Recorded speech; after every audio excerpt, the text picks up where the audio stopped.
Hola a todos. Esta noche vamos a sumergirnos en la vida de uno de los monarcas más poderosos y enigmáticos de la historia, Felipe II de España. No hablaremos solo de batallas y conquistas, sino de un hombre que cargó sobre sus hombros el peso de un imperio donde nunca se ponía el sol. Exploraremos los pasillos silenciosos del monasterio de El Escorial, las dudas que lo asaltaban en las noches de insomnio, las cartas que escribía una y otra vez, y los momentos íntimos que pocas veces aparecen en los libros de historia. Antes de empezar este viaje por el siglo XVI, los invito a que se pongan cómodos, apoyen la cabeza en la almohada y me acompañen en esta travesía por la España imperial. Tengo una pequeña petición antes de comenzar. Si disfrutan este contenido, por favor denle like y suscríbanse a Historia Aburrida para Dormir. Me encantaría saber desde dónde nos están viendo y qué hora es allí. ¿Están en Madrid a medianoche? ¿En Buenos Aires al amanecer? ¿En Ciudad de México después de cenar? Cuéntenme en los comentarios. Será hermoso saber que somos una gran familia repartida por el mundo. Y si tienen algún personaje o evento histórico que les gustaría que cuente en futuros videos, también pueden compartirlo. Ahora sí, adentrémonos en la vida de Felipe II. Es el año 1527 y en Valladolid, en el corazón de Castilla, nace un niño que algún día gobernará el imperio más extenso jamás visto. Su padre es Carlos, ese joven emperador que heredó medio mundo antes de cumplir los 20 años. Su madre es Isabel de Portugal, una mujer de notable inteligencia y belleza, cuya muerte prematura marcará profundamente al pequeño Felipe. Imagina ese palacio castellano con sus muros gruesos de piedra que mantienen el fresco en verano y el calor en invierno. Las ventanas altas dejan entrar la luz dorada de la meseta, y en alguna habitación resguardada, una emperatriz sostiene en brazos a su hijo recién nacido. Felipe crece en un ambiente peculiar. Su padre, el emperador Carlos, casi nunca está presente. El imperio es tan vasto que Carlos pasa años enteros viajando, de Flandes a Italia, de Alemania a España, siempre en movimiento, siempre atendiendo crisis, rebeliones, guerras. Así que Felipe conoce a su padre principalmente a través de cartas, esas largas misivas donde Carlos le da instrucciones, le cuenta sobre política, le advierte sobre los peligros del poder. Son cartas frías a veces, distantes, pero llenas de una extraña forma de amor paternal, expresada en consejos y advertencias. La madre de Felipe, Isabel, es quien realmente lo cría durante sus primeros años. Ella es dulce, pero también estricta. Le enseña sobre la fe católica, sobre la dignidad, sobre la responsabilidad. Felipe aprende a leer y escribir en castellano, pero también debe dominar el latín, estudiar historia, geografía, matemáticas.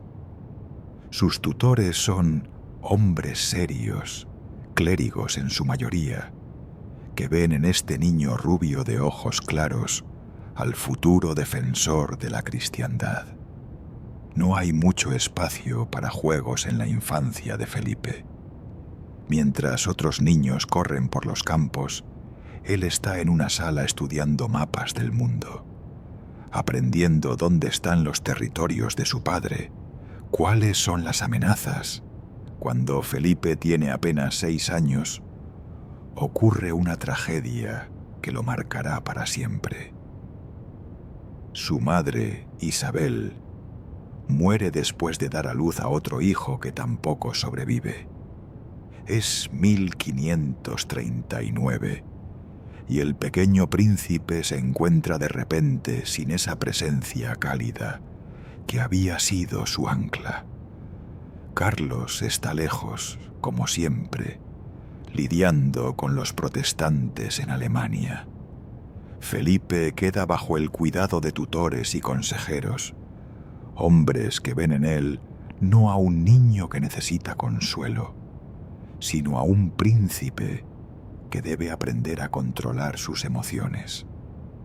Le enseñan que un rey no llora, que debe ser como una estatua, impasible ante la fortuna o la desgracia. Y Felipe aprende la lección demasiado bien. A medida que crece, se convierte en un joven serio, casi sombrío, que rara vez sonríe. Sus retratos nos lo muestran siempre con la misma expresión contenida. Ese rostro pálido enmarcado por el cabello rubio, la mirada fija, los labios apretados. No es que no tenga sentimientos, simplemente ha aprendido a enterrarlos tan profundo que casi ni él mismo puede alcanzarlos. Sus sirvientes cuentan que a veces lo encuentran despierto a altas horas de la noche, leyendo documentos a la luz de las velas, escribiendo notas en los márgenes de los informes que recibe de todas partes del imperio. A los 16 años, en 1543, Felipe se casa por primera vez. Su esposa es María Manuela de Portugal, su prima, una chica de apenas 14 años. Es un matrimonio político, por supuesto, diseñado para fortalecer los lazos entre España y Portugal. Pero hay indicios de que Felipe siente genuino afecto por ella. María Manuela es alegre, le gusta la música y la danza, cosas que el serio Felipe casi nunca se permite disfrutar. Durante un breve tiempo, ella trae algo de luz a su vida. Se casan en Salamanca, en una ceremonia llena de esplendor, con nobles de toda España presentes para celebrar la unión. Pero la felicidad dura poco. Apenas 2 años después del matrimonio, en 1545, María Manuela muere al dar a luz a un hijo, Carlos. Felipe queda devastado, aunque fiel a su educación, no lo muestra públicamente. En privado, dicen, llora, algo que muy pocas personas llegarán a ver. Y ahora tiene un hijo, el pequeño don Carlos, que desde el principio muestra signos de problemas de salud y temperamento. La endogamia de los Habsburgo está comenzando a pasar factura. El niño tiene rabietas incontrolables, ataques de ira, y a medida que crece, estos problemas solo empeoran. Carlos, el padre de Felipe, está envejeciendo. Las décadas de guerra, viajes y preocupaciones han desgastado su salud. Sufre de gota, una enfermedad dolorosísima que le hincha las articulaciones y le dificulta caminar. A veces sus sirvientes tienen que cargarlo porque no puede moverse por sí mismo. Y Carlos está cansado profundamente cansado, no solo en el cuerpo, sino en el alma. Ha luchado contra los turcos, contra los protestantes, contra Francia, y siente que no ha logrado sus objetivos principales: mantener la unidad religiosa de Europa y contener al Imperio Otomano. En 1548, cuando Felipe tiene 21 años, Carlos decide que es momento de presentar a su hijo al imperio. Organiza un gran viaje por los territorios del norte: Flandes, los Países Bajos, partes de Alemania.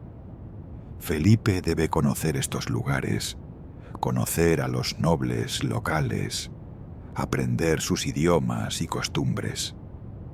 Es un viaje de aprendizaje, pero también una especie de presentación oficial del heredero. Carlos quiere que todos vean que su hijo está listo para gobernar. El viaje es revelador para Felipe. Hasta entonces ha vivido principalmente en Castilla, en ese ambiente austero y religioso de la España central. Pero Flandes es diferente. Las ciudades son ricas, llenas de comerciantes, de artistas, de una vida urbana vibrante que no existe de la misma forma en España. La gente aquí es más independiente, más acostumbrada a negociar con sus gobernantes, y están los protestantes, cada vez más numerosos, desafiando abiertamente a la Iglesia católica. Felipe observa todo con esos ojos claros y serios suyos, tomando nota mental de cada detalle. También descubre algo sobre sí mismo durante este viaje. No le gusta estar lejos de casa. Mientras que su padre es un viajero incansable, Felipe anhela la estabilidad, la rutina, el control que viene de estar en un lugar fijo. Flandes le parece caótico, demasiado libre, demasiado difícil de controlar. Ya está formando la idea que definirá su reinado: gobernar desde un solo lugar, desde España, el corazón del imperio, y controlar todo a través de papeles, informes, cartas. Será un rey de despacho, no de campo de batalla.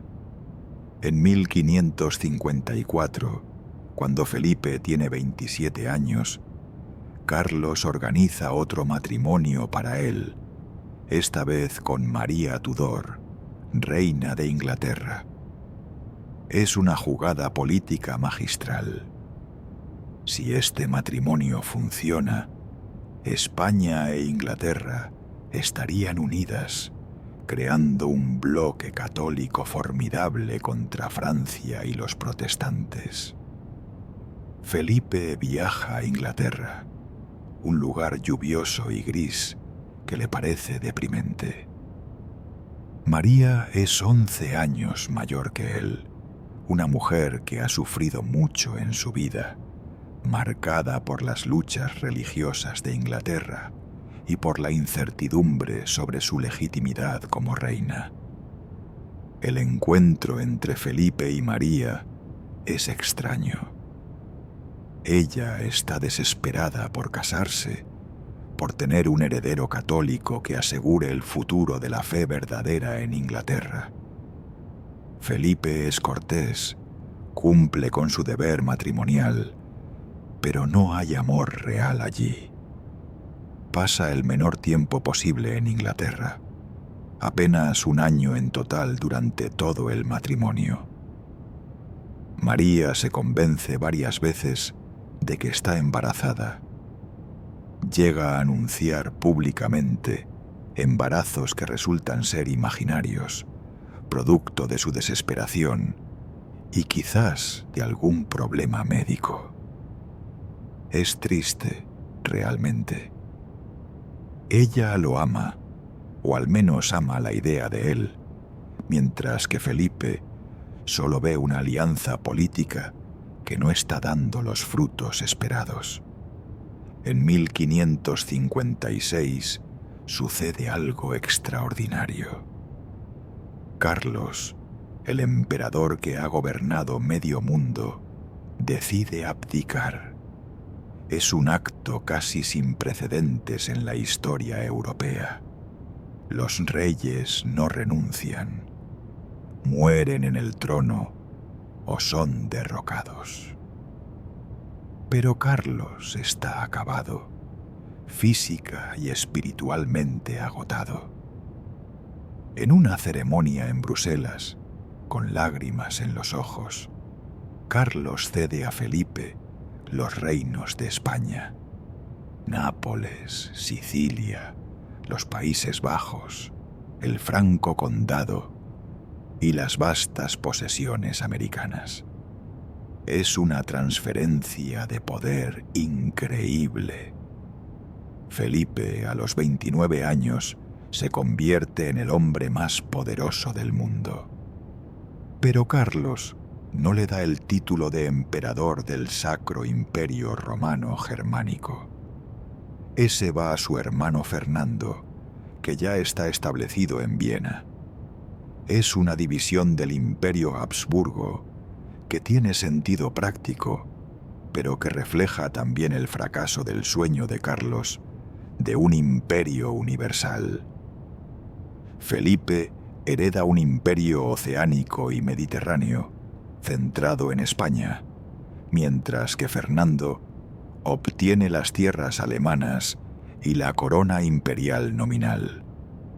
A Felipe no le importa demasiado. El título de emperador es más simbólico que práctico a estas alturas, y él prefiere sus títulos españoles. Rey de España, de Nápoles, de Sicilia, de las Indias. Carlos se retira al monasterio de Yuste, en Extremadura, un lugar remoto y tranquilo donde pasará sus últimos 2 años. Felipe visita a su padre allí algunas veces. Son encuentros cargados de emoción contenida. Carlos le da últimos consejos, le advierte sobre ciertos nobles en quienes no debe confiar. Le recuerda que debe mantener la fe católica por encima de todo. En 1558, Carlos muere en Yuste, rodeado de monjes. Felipe recibe la noticia con su habitual contención, pero ordena que se celebren misas por el alma de su padre en todas las iglesias de España. Ese mismo año, 1558, María Tudor también muere, sin haber tenido el hijo que tanto anhelaba. Inglaterra pasa a manos de Isabel, la hija protestante de Enrique Vitallo. Es un golpe para Felipe, que ve cómo sus esperanzas de mantener a Inglaterra en la órbita católica se desvanecen. Isabel es inteligente, astuta, y aunque al principio Felipe considera casarse con ella para mantener la alianza, ella hábilmente lo esquiva. La relación entre España e Inglaterra, que podría haber sido de cooperación, comenzará a deteriorarse. Felipe regresa a España con una determinación clara. Establecerá su corte en un solo lugar y gobernará su imperio desde allí. Elige primero Toledo, la antigua capital visigoda, pero luego se decide por una villa más pequeña cerca de las montañas de Guadarrama, Madrid. En 1561 establece oficialmente su corte allí. Madrid no es gran cosa en ese momento, apenas una población de unos pocos miles de habitantes, pero tiene una posición central en la península y un clima que a Felipe le agrada. Desde Madrid comenzará a tejer su red de control sobre el imperio. Pero Felipe tiene un proyecto aún más ambicioso en mente. Quiere construir un monumento que sea a la vez palacio, monasterio y panteón real. Algo que refleje su visión del poder, austero, ordenado, dedicado a Dios. Busca un lugar adecuado y lo encuentra en las estribaciones de la Sierra de Guadarrama, cerca de un pequeño pueblo llamado El Escorial. Allí ordenará la construcción de lo que se convertirá en su obra maestra, el monasterio de San Lorenzo de El Escorial. La construcción comienza en 1563 y tomará más de 20 años completarse. Felipe está personalmente involucrado en cada detalle del diseño. Revisa los planos, sugiere cambios, discute con los arquitectos. Quiere que el edificio tenga una forma de parrilla en honor a San Lorenzo, quien, según la tradición, fue martirizado en una parrilla. El resultado es un edificio masivo, simétrico, con torres en las esquinas y una basílica en el centro. Es impresionante, pero también severo, sin la decoración exuberante que caracteriza a otros palacios europeos. Refleja perfectamente la personalidad de Felipe. Grandioso pero contenido, poderoso pero austero. En 1559, Felipe se casa por tercera vez, ahora con Isabel de Valois, hija del rey Enrique II de Francia. Este matrimonio es parte del Tratado de Cateau-Cambrésis, que pone fin a décadas de guerra entre España y Francia. Isabel tiene apenas 14 años cuando se casa con Felipe, que ahora tiene 32. Es una niña cuando llega a España, y hay algo de genuina ternura en la relación que se desarrolla entre ellos. Felipe, que ha aprendido a controlar todas sus emociones, encuentra en Isabel una compañía agradable. Ella es alegre, le gusta organizar fiestas y bailes en la corte, cosas que Felipe normalmente evitaría, pero que tolera por ella. Isabel da a luz a 2 hijas, Isabel Clara Eugenia y Catalina Micaela. Felipe adora a estas niñas, especialmente a Isabel Clara Eugenia, quien parece haber heredado algo de la inteligencia de su padre.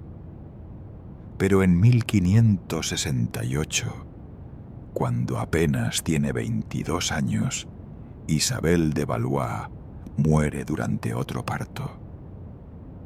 Es la tercera esposa que Felipe pierde, y aunque nuevamente no muestra su dolor públicamente, quienes lo conocen bien notan que algo en él se endurece aún más después de esta pérdida tan que estaba perdida. El mismo año en que muere Isabel, Felipe enfrenta una crisis familiar terrible. Su hijo, don Carlos, el príncipe heredero, se ha convertido en un joven inestable y peligroso. Tiene arranques de violencia, ataca a sirvientes, habla abiertamente de traición contra su padre, y hay rumores de que está conspirando con nobles descontentos en los Países Bajos. Felipe, con el corazón destrozado pero sintiéndose sin alternativa, ordena arrestar a su propio hijo. Don Carlos es confinado en sus habitaciones en el Alcázar de Madrid, Imagina la angustia de Felipe durante esos meses.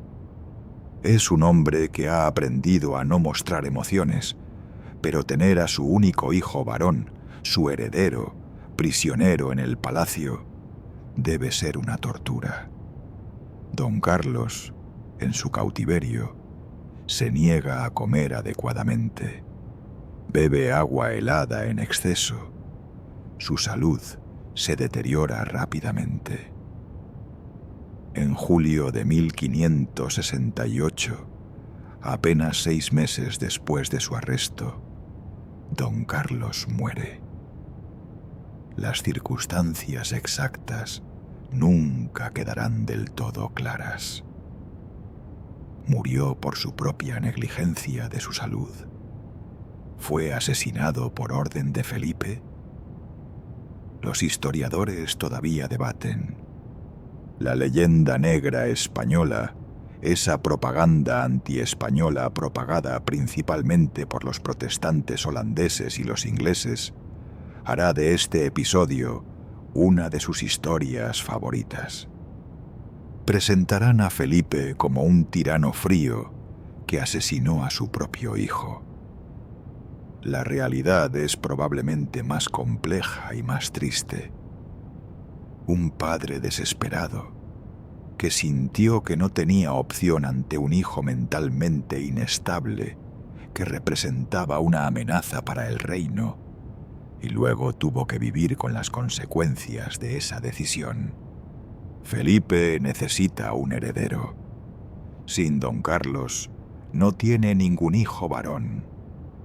Así que en 1570, a los 43 años, se casa por 4ª vez, ahora con Ana de Austria, su sobrina, hija de su primo Maximiliano II.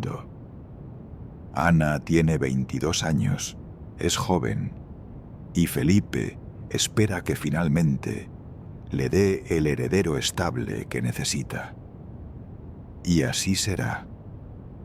Ana da a luz a varios hijos, aunque solo uno sobrevivirá hasta la edad adulta. El futuro Felipe III, nacido en 1578. Finalmente, Felipe tiene un heredero varón que sobrevive, pero el imperio no descansa. Mientras Felipe lidia con estas tragedias personales, debe también manejar crisis en múltiples frentes. En los Países Bajos, los protestantes se están rebelando contra el dominio español. Lo que comenzó como protestas contra impuestos se ha convertido en una guerra de independencia que durará décadas. Felipe envía al duque de Alba, uno de sus generales más duros, para sofocar la rebelión. Alba establece un régimen de terror, ejecuta a miles de rebeldes, pero esto solo hace que la resistencia se endurezca. Es un dilema terrible para Felipe. Él cree genuinamente que está defendiendo la verdadera fe, que permitir que el protestantismo se propague es condenar almas a la perdición eterna. Pero sus métodos solo están creando más enemigos, más resistencia. Los rebeldes holandeses comienzan a atacar los barcos españoles, interrumpiendo el flujo de plata de América que financia todo el imperio. Es el comienzo de un conflicto que eventualmente llevará a la independencia de los Países Bajos del Norte. En el Mediterráneo, los turcos otomanos son una amenaza constante. En 1571, Felipe se une a una liga católica, junto con Venecia y el Papa, para enfrentar a la armada turca. La batalla decisiva ocurre en Lepanto, frente a las costas de Grecia. Es una batalla naval masiva, con cientos de galeras de ambos lados. Las fuerzas cristianas, comandadas por don Juan de Austria, el hermano ilegítimo de Felipe, obtienen una victoria aplastante. Es una de las grandes victorias de la cristiandad sobre el Islam, y las campanas repican en toda Europa. Felipe recibe la noticia de Lepanto mientras trabaja en su escritorio en el Escorial. Dicen que su única reacción visible fue un leve levantamiento de las cejas y un «gracias a Dios». Nada más. Pero ordena celebraciones por toda España. Lepanto no termina la amenaza turca, pero sí detiene su expansión hacia el oeste del Mediterráneo. Es una victoria simbólica enorme, y Felipe es visto como el defensor de la cristiandad.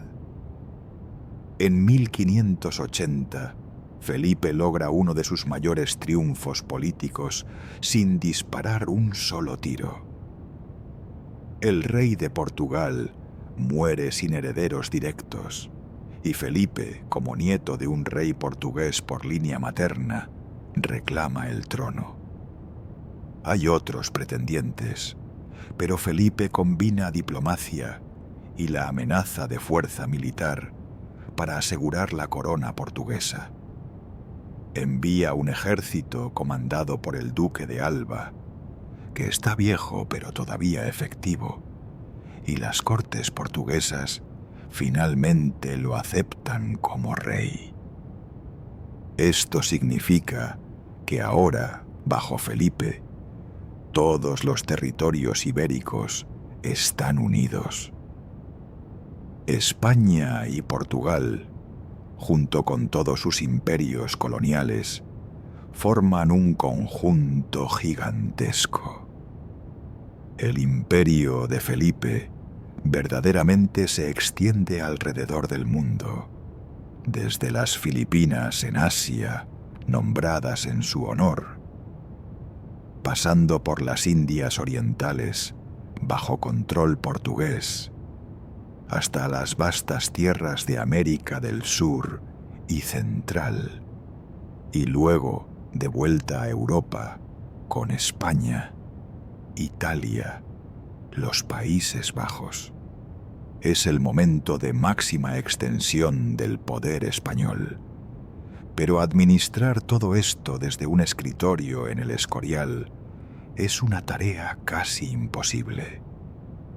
Felipe trabaja incansablemente, a veces 16 horas al día, leyendo informes, escribiendo órdenes, tomando decisiones sobre asuntos que van desde la más alta política hasta detalles administrativos menores.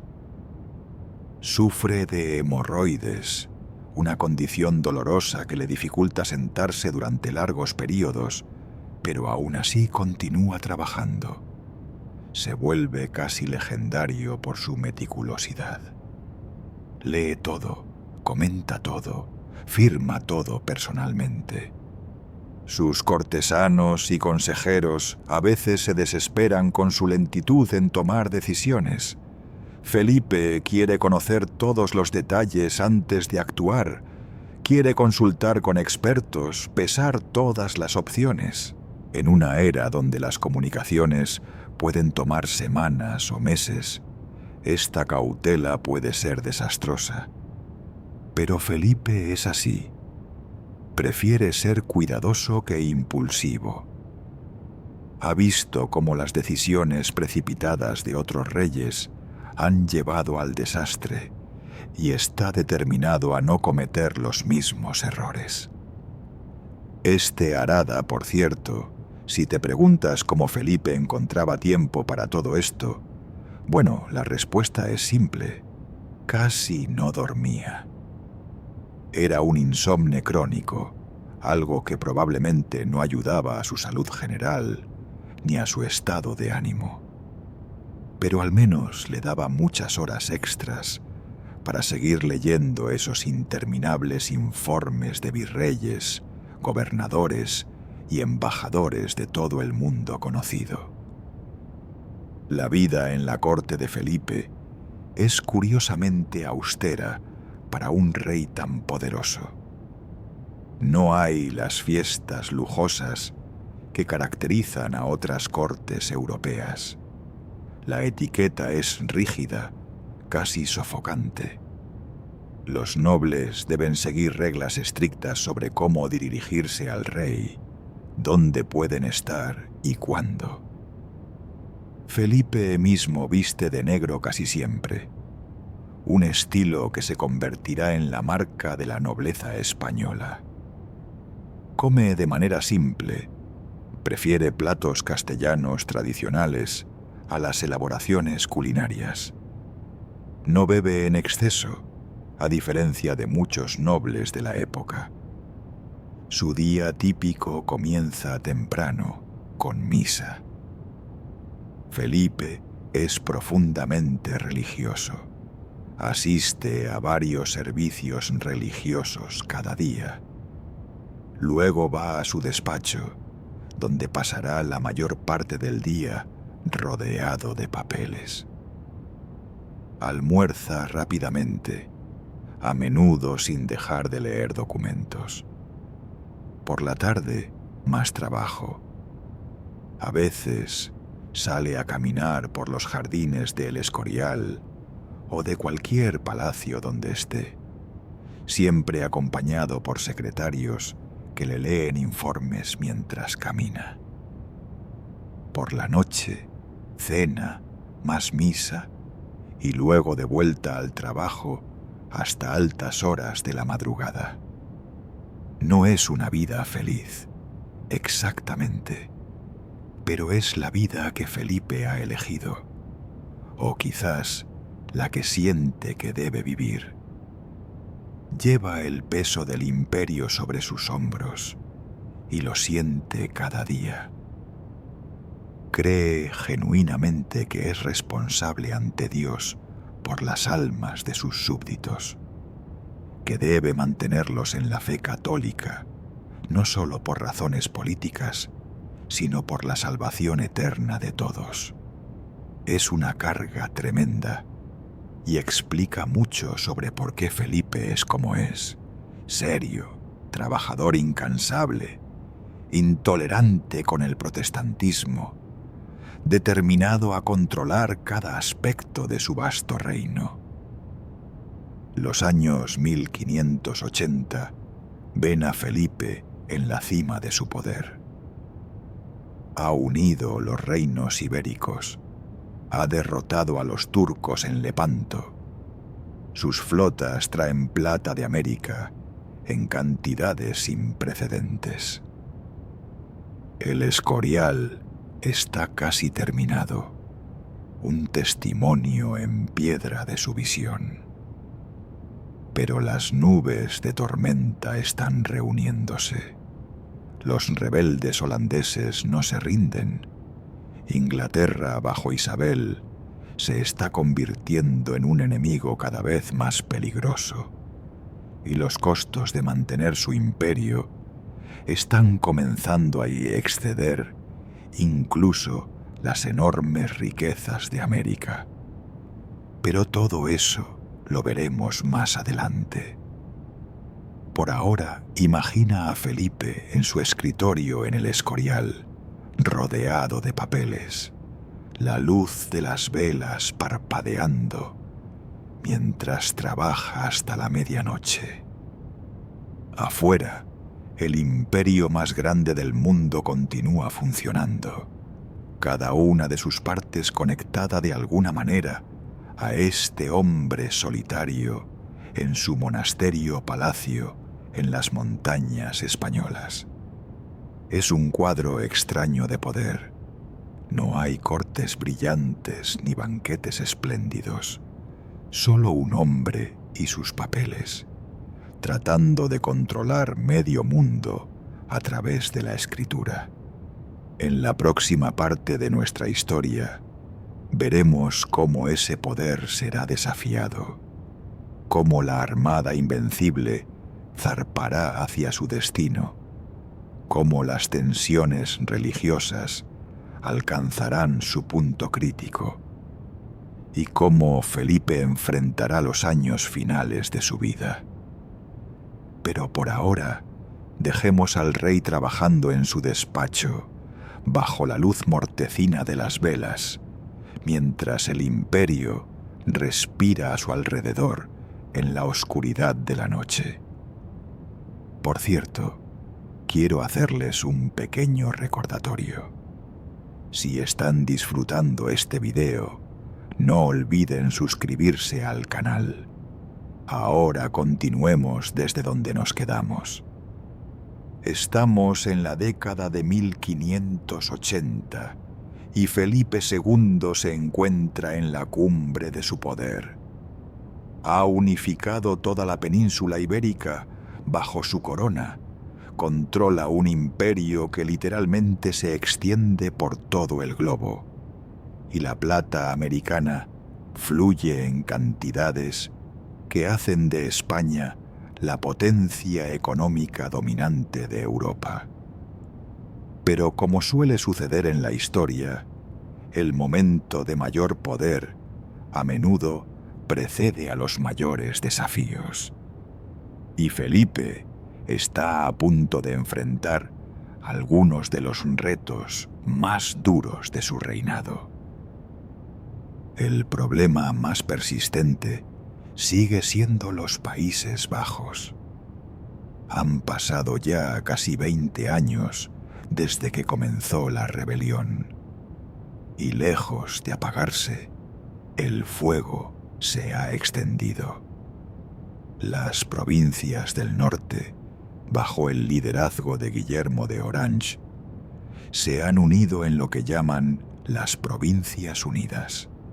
Son protestantes en su mayoría, calvinistas estrictos que ven en Felipe al anticristo personificado. Han organizado una resistencia increíblemente efectiva, utilizando su conocimiento del terreno pantanoso y su habilidad naval para hostigar constantemente a los ejércitos españoles. Felipe envía más tropas, más dinero, más generales.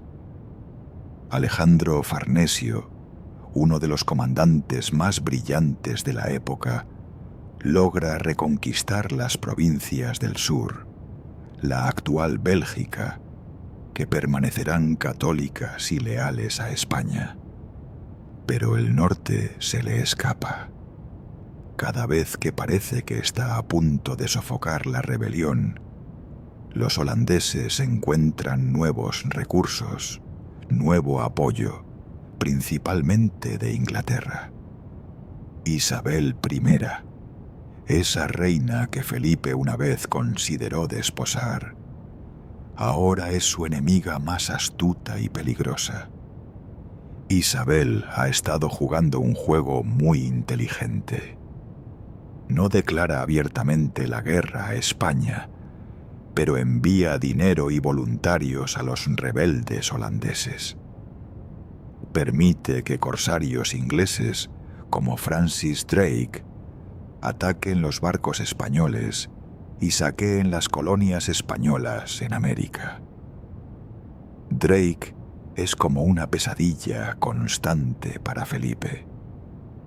En 1577, Drake zarpa en un viaje alrededor del mundo, y en el camino saquea puertos españoles en el Pacífico, donde los españoles nunca esperaron ser atacados.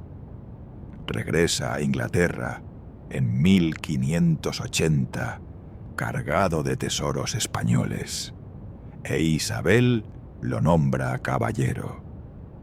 Para Felipe esto es intolerable, no solo por el dinero perdido, aunque eso duele, sino por la humillación. Drake y otros corsarios ingleses están demostrando que los océanos que España consideraba suyos no están tan seguros después de todo. Y lo peor es que Isabel continúa negando cualquier responsabilidad oficial, diciendo que son acciones de individuos privados que ella no puede controlar. Felipe sabe que esto es mentira, pero no puede demostrarlo de manera que satisfaga a otras cortes europeas. Entonces, en 1587, sucede algo que para Felipe es la gota que derrama el vaso. María Estuardo, la reina católica de Escocia, que ha estado prisionera en Inglaterra durante años, es ejecutada por orden de Isabel. María había sido involucrada en complots para asesinar a Isabel y tomar el trono inglés. Felipe había estado en contacto con María, considerándola la legítima reina de Inglaterra, y su ejecución es tanto una ofensa personal como un acto político. Además, María había nombrado a Felipe su heredero al trono inglés en su testamento, aunque este reclamo es bastante dudoso. Felipe decide que ya es suficiente. Inglaterra debe ser castigada, y más aún, debe ser conquistada y devuelta al catolicismo. Comienza a planear una invasión de Inglaterra, la operación militar más ambiciosa de su reinado. Será una empresa gigantesca, reunir una flota masiva, transportar un ejército desde los Países Bajos, coordinar todo para un asalto a través del Canal de la Mancha. Felipe se sumerge en los detalles de la planificación con su característica meticulosidad. La flota que se prepara en los puertos españoles es impresionante.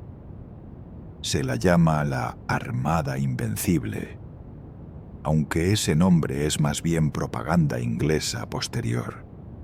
Los españoles simplemente la llamaban la Grande y Felicísima Armada.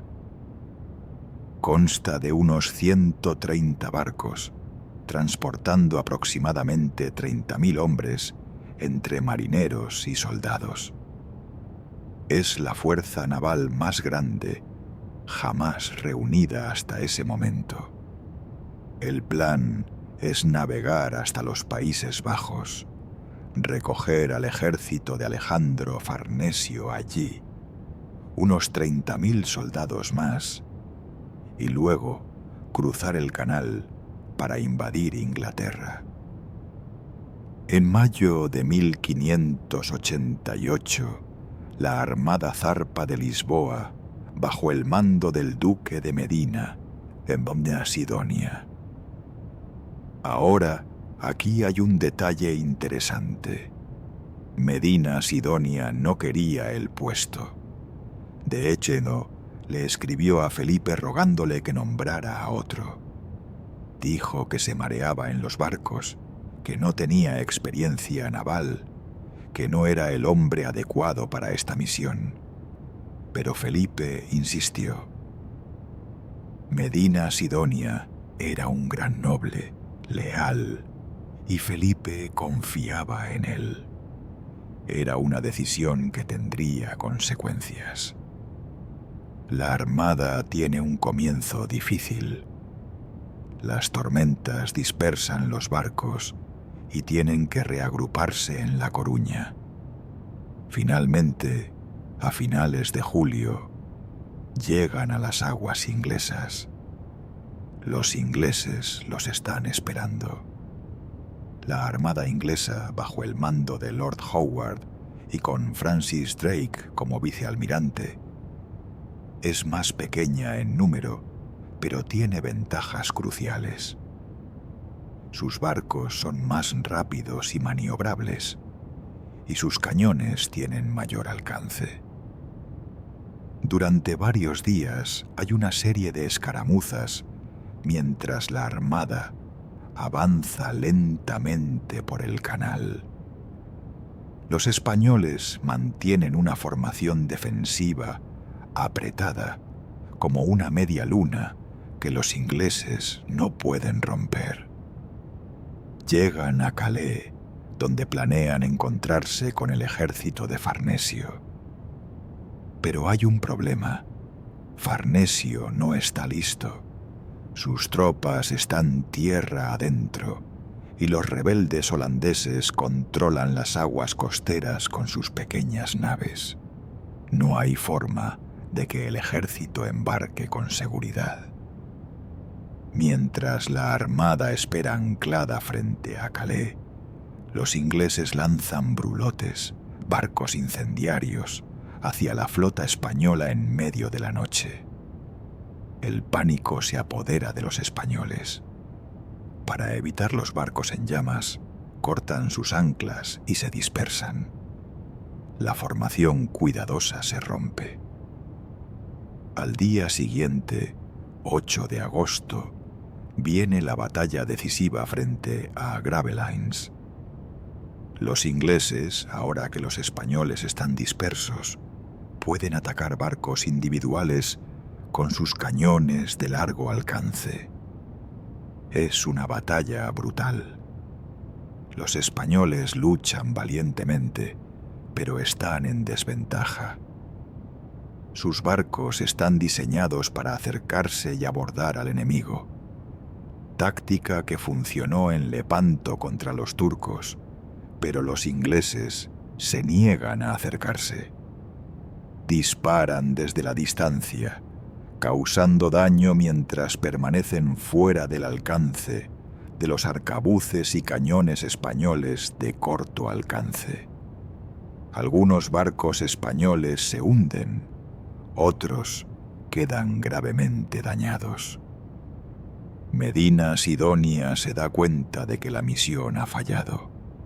No puede encontrarse con Farnesio, no puede invadir Inglaterra, y ahora ni siquiera puede controlar sus propios barcos. Decide retirarse, pero no puede volver por donde vino.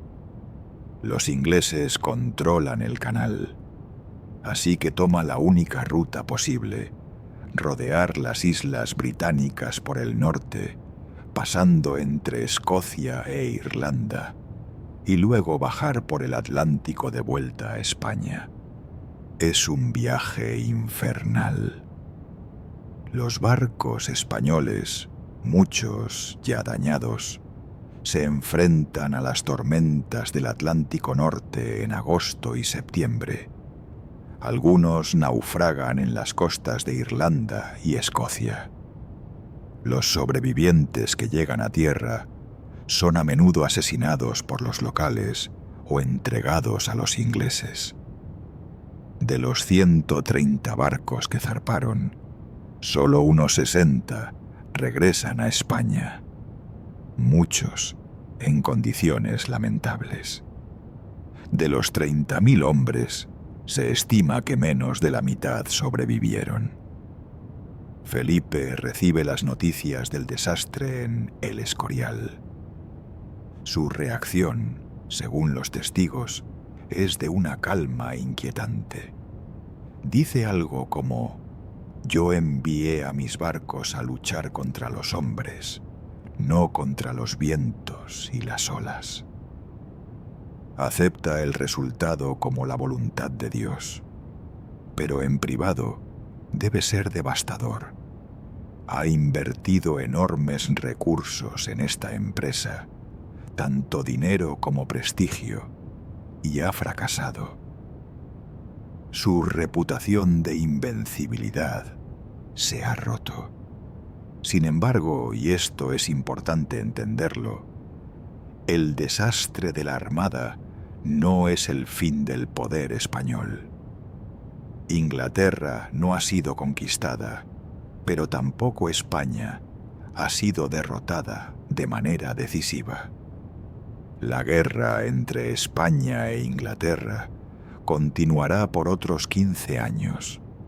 España reconstruirá su armada y, de hecho, en los años siguientes, las flotas españolas serán más efectivas que antes. Pero psicológicamente, el aura de invencibilidad se ha perdido. En los Países Bajos, la guerra continúa.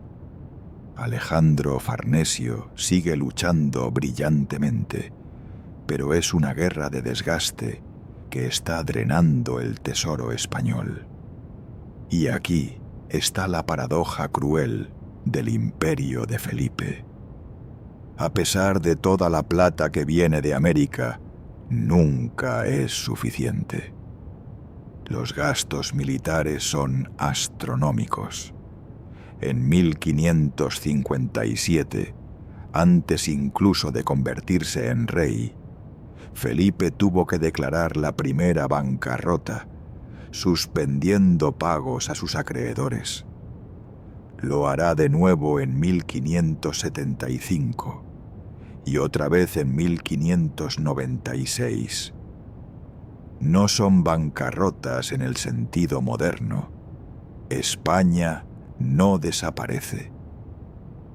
Pero significan renegociar deudas, perder credibilidad financiera, tener que pagar tasas de interés más altas. La plata americana, esa fuente aparentemente infinita de riqueza, resulta ser una maldición tanto como una bendición. Fluye a través de España hacia Génova, donde los banqueros financian las guerras de Felipe. Pero causa inflación masiva. Los precios en España suben y suben. La economía productiva española sufre porque es más barato importar cosas que producirlas localmente. España se está convirtiendo en un gigante con pies de barro, sostenido por el flujo constante de plata, pero sin una base económica sólida. Felipe, encerrado en el Escorial, ve todas estas cifras en los informes que lee, pero no puede o no quiere cambiar de curso. Su visión es clara: defender la fe católica, mantener el imperio unido, cumplir con sus deberes ante Dios. Los costos económicos son secundarios a estos objetivos. Es una perspectiva medieval en muchos sentidos, y España está comenzando a pagar el precio de aferrarse a ella, mientras otros países, especialmente Inglaterra y Holanda, adoptan enfoques más pragmáticos. En la década de 1590, Felipe es ya un hombre viejo. Tiene 60 años, una edad avanzada para la época, y su salud se deteriora. La gota que heredó de su padre empeora. Las hemorroides que lo han molestado durante años se vuelven casi insoportables. Desarrolla úlceras y llagas que no sanan. A veces tiene que ser llevado en una litera porque no puede caminar. Pero sigue trabajando, leyendo documentos, firmando órdenes, desde su cama si es necesario. En 1590 interviene en Francia, lo cual probará ser otra aventura costosa. El rey de Francia, Enrique III, ha sido asesinado y el heredero es Enrique de Navarra, un protestante. Felipe no puede tolerar la idea de un rey protestante en Francia. Apoya a la Liga Católica Francesa, envía tropas, envía dinero. Durante años la guerra civil francesa continuará, con España involucrada profundamente. Pero Enrique de Navarra es astuto. En 1593 se convierte al catolicismo, pronunciando la famosa frase «París bien vale una misa», y logra unificar Francia bajo su gobierno como Enrique IV. Felipe ha perdido de nuevo. Todos sus esfuerzos y gastos en Francia han sido inútiles. Enrique IV, aunque ahora oficialmente católico, no es un aliado de España. De hecho, bajo él Francia comenzará a recuperarse de décadas de guerra civil y eventualmente desafiará de nuevo el poder español. Es otra derrota para Felipe, aunque menos dramática que la Armada. En medio de todos estos desafíos políticos y militares, Felipe enfrenta también tragedias personales.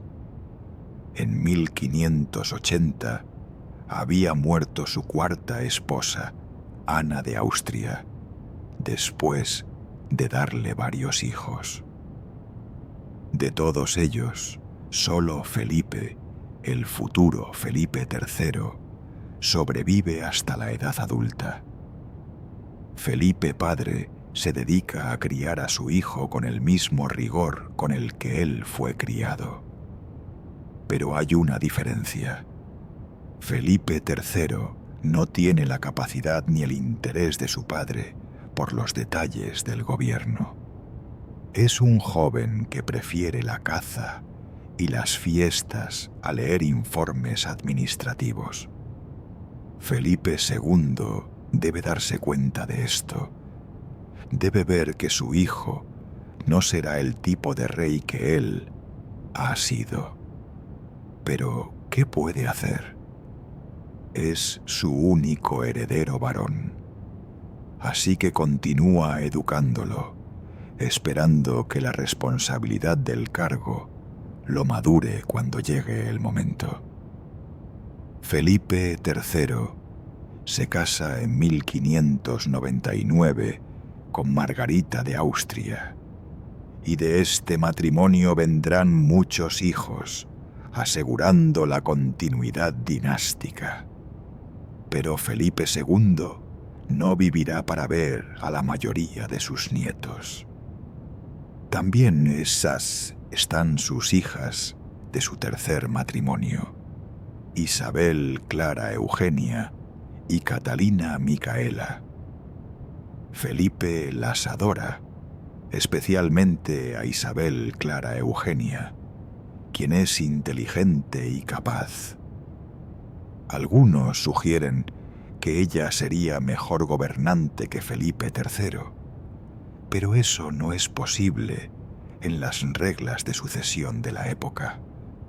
Felipe hace lo mejor que puede por ellas. Casa a Catalina Micaela con el duque de Saboya y eventualmente dará a Isabel Clara Eugenia el gobierno de los Países Bajos junto con su esposo, el archiduque Alberto de Austria. El Escorial está finalmente terminado en 1584 y Felipe pasa cada vez más tiempo allí o allí. Es su refugio, el lugar que más se acerca a un hogar para este hombre que nunca ha parecido cómodo en ningún lugar. Los corredores silenciosos, la gran basílica, la biblioteca llena de libros y manuscritos que Felipe ha coleccionado de todo el mundo, los jardines austeros, todo refleja su personalidad.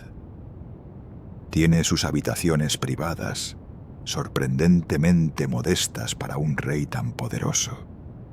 Desde su habitación puede ver el altar mayor de la basílica a través de una ventana para poder seguir la misa, incluso cuando está demasiado enfermo para levantarse.